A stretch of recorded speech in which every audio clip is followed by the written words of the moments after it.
నమస్తే. ఇప్పుడు మీరు చూడబోతున్న వీడియో ఖచ్చితంగా మీకు ఉపయోగపడుతుంది, నచ్చుతుంది కూడా. మరి మీకు నచ్చిన విషయం నాకు తెలియాలి అంటే ఈ వీడియోని మీరు లైక్ చేయాలి, షేర్ చేయాలి, అలాగే మన ఛానల్ని సబ్స్క్రైబ్ చేయాలి. మీ సపోర్ట్ని నాకు అందిస్తారు కదా. ఓకే, ఇప్పుడు వీడియోని స్టార్ట్ చేద్దాం. నమస్తే, వెల్కమ్ టు అవర్ ఛానల్. నేను కుప్పా పద్మిని. ప్రస్తుతంతో పాటు ప్రముఖ ఆధ్యాత్మికవేత్త, ప్రముఖ న్యూమరాలజిస్ట్ లక్ష్మీ నరసింహస్వామి ఉపాసకురాలు శ్రీమతి స్రవంతి గారు మనతో పాటు ఉన్నారు. మాట్లాడదాం. నమస్తే అక్క. నమస్తే పద్మిని. అక్క, మృత్యుంజయ మంత్రం ఇది అందరికీ తెలిసిందే. అయితే ఎట్లాంటి విపత్కరమైన పరిస్థితులు ఉన్నప్పుడు మృత్యుంజయ మంత్రాన్ని చదువుతూ ఉంటాము.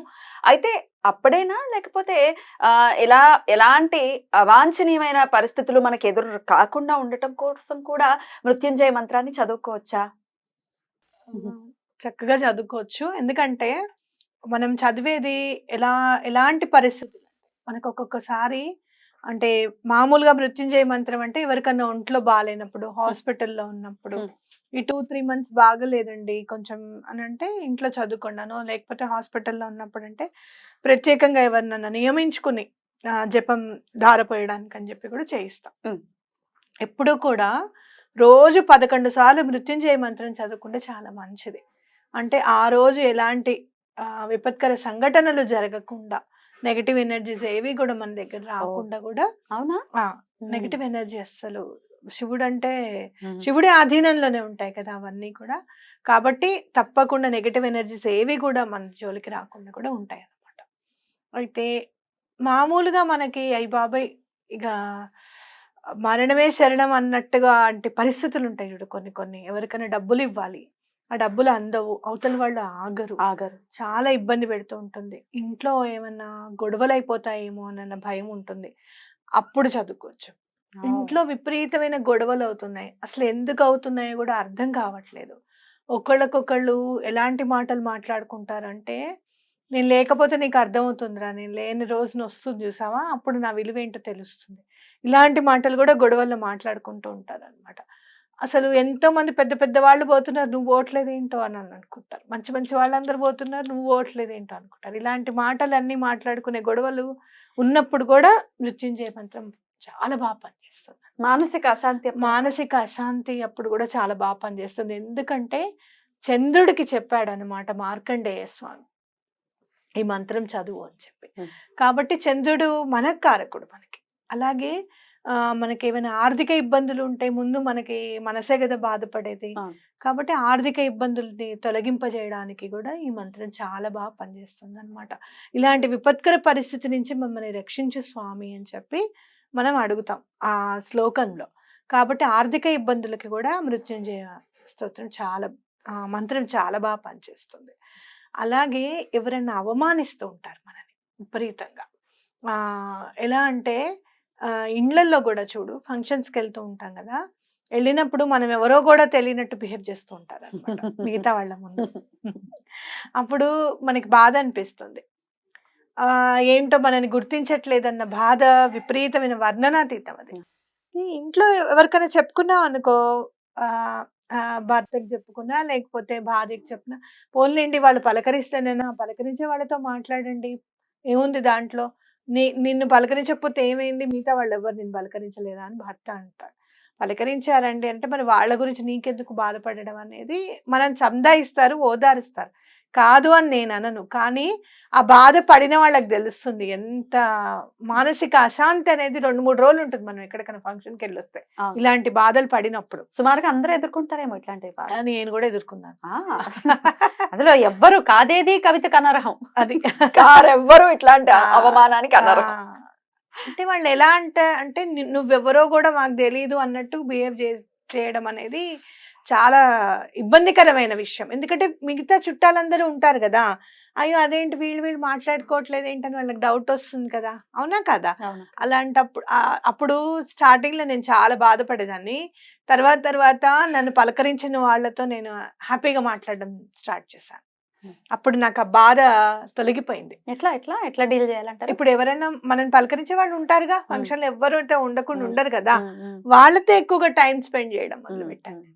అక్కడే కూర్చోవడము, అక్కడే మాట్లాడడము, ఉమ్. వాళ్ళతోనే ఉండడము. ఉమ్. సరే దింపేస్తామంటే సరే మీరు రండి మాతో పాటు, మిమ్మల్ని దింపేసి మేము ఇంటికి వెళ్తానులే అనడం. ఉమ్. ఇలా నేను కవర్ చేసుకోవడం స్టార్ట్ చేశాను, డైవర్ట్. డైవర్ట్ చేయడం ఉమ్. స్టార్ట్ చేశాను. ఉమ్. కాబట్టి వాళ్ళకి ఇష్టం లేనప్పుడు మనం కూడా కామ్గా ఉంటే పోతుంది కదా ఉమ్. అనేది నేర్చుకున్నా నేను కూడా. ఉమ్. కాబట్టి అలాంటి పరిస్థితులు ఉన్నప్పుడు కూడా, ఇప్పుడు అస్సలు మాట్లాడని వాళ్ళు కూడా ఉంటారు. వెళ్తే ఊరికేనే ఫంక్షన్ కి పిలిచామంటే పిలిచాము, వచ్చారంటే వచ్చారు అన్నట్టుగా ఉండాలంటే కూడా బాధే కదా. అవునక్క. అప్పుడు కూడా ఈ మృత్యుంజయ మంత్రం చాలా బాగా పనిచేస్తుంది. అంటే అవమానాలు ఎక్కడన్నా ఎదుర్కొన్నారు అని అంటే మనకి ఆ గండం ఉందన్నమాట, అపమృత్యు గండం ఉంది. అది భగవంతుడు ఎలా తొలగిస్తాడు అంటే ఈ అవమానం పడినప్పుడు తొలగిస్తాడు. కొన్ని కొన్ని అవమానాలు ఎట్లా ఉంటాయి అని అంటే, ఈ భూమి ఇక్కడికి పెగడించుకుపోయి లోపలికి వెళ్ళిపోతే బాగుండు కదా నేను, ఏ బాధ లేకుండా అన్న ఫీలింగ్ కూడా వచ్చిన సందర్భాలు నాకు ఎన్నో ఉన్నాయి పద్మిని. అంటే అందరికి ఇప్పుడు ఇంటికి పిలిచిన హోస్టే వాళ్ళు పిలుస్తారు ఫంక్షన్ కి రండి అని, వాళ్ళు మాట్లాడరు ఆ, మనల్ని ఎందుకు పిలిచారు అసలు వీళ్ళు, అది. మనం ఎందుకు వచ్చాము అది వీళ్ళింటికి అనే ఆ. ఫీలింగ్ వస్తుంది. అవును. బా. అప్పుడు ఘోరం అది. అలాంటి సందర్భాలు ఉన్నప్పుడు, అలాంటి బాధలు ఉన్నప్పుడు కూడా అవమానం పడ్డాము అని అంటే అపమృత్యు దోషం భగవంతుడు తీసేస్తున్నాడు అనే లెక్క. అక్క అలా అవమానించే వాళ్ళ కోసం కూడా ఒకసారి మాట్లాడుకుంటే, అతిథి దేవో భవ అని అంటోంది మన ధర్మము. అలా పిలిచి అలా మానసికంగా వాళ్ళని హింసించడం తో వాళ్ళు ఎట్లాంటి పర్యవసానాలు ఫేస్ చేస్తారు? ధర్మాన్ని ధిక్కరిస్తే, ధర్మాన్ని రక్షిస్తే రక్షిస్తుందని మనం విన్నాం కదా, ధర్మో రక్షిత రక్షిత అని విన్నాం కదా. అలానే ధర్మాన్ని ధిక్కరించి ధర్మం ఫాలో చేయకపోతే ధర్మమే శిక్షిస్తుంది. ఎగ్జాక్ట్లీ. మీకు ఇష్టం లేకపోతే పిలవకుండా పోతుంది కదా. పిలువని కావాలని పాపం చేసుకుంటామంటే ఎందుకు వదలడం, చేసుకొని మనం ఎందుకు కాదనడం, లెట్ ఇట్ బి. వాళ్ళ కర్మ పరిపక్వం అవడానికి మనం ఒక టూల్ అవుతున్నాం అనుకోవాలి అంతే. ఇంకా పరిపక్వం ఇంకా మూట కట్టుకోవడానికి మూట మొత్తం కట్టేసింది, బెలూన్ మొత్తం ఊదిన తర్వాత కదా పట్మని వేలేది. కాబట్టి ఆ కొంచెం గాలి ఎక్కడో మిగిలిపోయింది, మన వల్ల అది నిండుతోందని అనుకోవాలి అంతే. కాబట్టి అలా అవమానించినప్పుడు మాత్రం బాధపడకండి, అక్కడే చదువుకోవచ్చు. అక్కడే చదువుకోవచ్చు. చెప్పులు లేకపోతే చాలు మీ దగ్గర. ఫంక్షన్ అంటే అందరు మంచి వాళ్ళే ఉంటారు కదా, ఏ బాధ ఉండదు కదా మనకి. అవునక్క. కాబట్టి అక్కడే చెప్పులు ఇప్పేసి శివుడి గురించి చక్కగా ధ్యానం చేసుకొని ఆ మంత్రం చదువుకోవచ్చు. ఇప్పుడు అందరి చేతుల్లో మొబైల్ ఫోన్స్ ఉన్నాయి. అయినప్పటికీ మీరు ఒకసారి మీ ద్వారా వినాలనుకుంటున్నారు. ఓం త్రయంబకం యజామహే సుగంధిం పుష్టివర్ధనం ఉర్వారుకమివ బంధనాత్ మృత్యోర్నుక్షీయం అమృతాత్. అసలు దోసకాయ ఉంటుంది కదా, ఆ దోసకాయ ఎలా విడిపడిపోతుంటా, దోసపండు అయిపోయిన తర్వాత దానంతట అదే తీగ నుంచి విడిపడుతుంటా, ఏ బాధ లేకుండా. కాబట్టి అలాంటి మోక్షాన్ని ప్రసాదించు స్వామి అని చెప్పి మనం స్వామిని అడుగుతున్నాం. అసలు మృత్యు నుంచి మమ్మల్ని రక్షించేసాయి. ఇంకా అంటే మళ్ళీ పుట్టడం, మళ్ళీ జన్మించడం, మళ్ళీ పుట్టడం, మళ్ళీ జన్మించడం ఇవన్నీ ఏమీ ఉండకుండా ఇక్కడ మనం నేర్చుకోవాల్సింది, చూడాల్సింది ఏంటి అంటే, అక్కడ అంత దోసపండు అంటే బాగా ముసలి వాళ్ళు అయిన తర్వాత మమ్మల్ని తీసుకెళ్ళి స్వామి అని చెప్పి మనం అడుగుతున్నట్టు కదా. అలా అవ్వాలి అని అంటే మనం ఎంత పరిపూర్ణమైన మనసుతో, మనం ఎంత నీట్గా ఉండాలి మన మనసు అనేది, మన చేతలు ఎంత ధర్మబద్ధమైన ఉండాలి అనేది మన మైండ్లోకి రావాలి. అవునా, వాడి జోడికి వెళ్ళకు, వాడు చాలా మంచివాడు అని చెప్పి చెప్పాలి మన క్లాస్ టీచర్.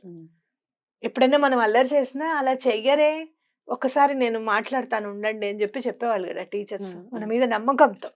అలాంటి నమ్మకంతోనే మనం మన జీవితాన్ని నిలబెట్టుకోవాలి, ఆ నమ్మకం భగవంతుడి దగ్గర. కాబట్టి అలాంటి ఏదైనా విపత్కర పరిస్థితులు వచ్చినా కూడా భగవంతుడు వెంటనే రక్షిస్తాడు అన్నమాట. కాబట్టి అలా మనం దోసపండు ఎటువంటి బాధ లేకుండా ఎలా అయితే విడిపడిపోతుందో, నన్ను కూడా ఈ చక్రం నుంచి విడిపడిపోయిన స్వామి అలాగే విడిపించు, అలాగే మోక్షాన్ని ప్రసాదించు అని చెప్పి స్వామిని కోరుకుంటున్నాం. కాబట్టి ఈ మంత్రం అనేది తప్పకుండా పిల్లలతో కూడా 11 సార్లు చదివించాలి ప్రతిరోజు. మోక్షము అని అంటే బాధ నుంచి కూడా విముక్తి పొందడం మోక్షమే. బాధ నుంచి విముక్తి పొందడం మోక్షమే. మోక్షం రావాలి అన్నప్పుడు మనం ఎంత కరెక్ట్గా ఉండాలి, నాయన నువ్వు నాకు ఈ పని చెయ్యి అని అన్నప్పుడు మనం ఎంత కరెక్ట్గా ఉండాలి, అలా కరెక్ట్గా లైన్లో నిలబెట్టేది కూడా స్వామి. ఇంకా మనం ప్రార్థిస్తున్నాం కదా, నాకు మోక్షాన్ని కలిగించే స్వామి అని అంటే మనం ఎటువంటి పరిస్థితుల్లోనూ తప్పు చేయకుండా ఉండేటట్టు చూసే బాధ్యత కూడా ఆయన చేతుల్లో పెట్టినట్టే. కాబట్టి పిల్లల చేత కూడా తప్పకుండా కనీసం రోజుకి 3 సార్లు 5 సార్లు చదివించండి. చదివి వాళ్ళకి సపోర్ట్ ఇవ్వకుండా ఇంకోళ్ళకి సపోర్ట్ ఇచ్చేస్తాం అనుకోకుండా. అలాంటప్పుడు కూడా ఆ తప్పు చేసినప్పుడు అలాంటి తప్పులు కూడా చేయనీకు స్వామి, నా చేత తెలియకుండా కూడా తప్పు చేయనీయకుండా చూడు స్వామి అని చెప్పి దండం పెట్టుకొని చదవచ్చు. అద్భుతం అక్క. ప్రతి నిత్యం మన నిత్య దైనందిన జీవితంలో ఈ మంత్రం అనేది ఖచ్చితంగా అలవాటు చేసుకోండి అని మీరు సిఫార్సు చేస్తున్నట్టేనా? అంతే. అద్భుతం అక్క. Thank you so very much అక్క. నమస్తే. నమస్తే.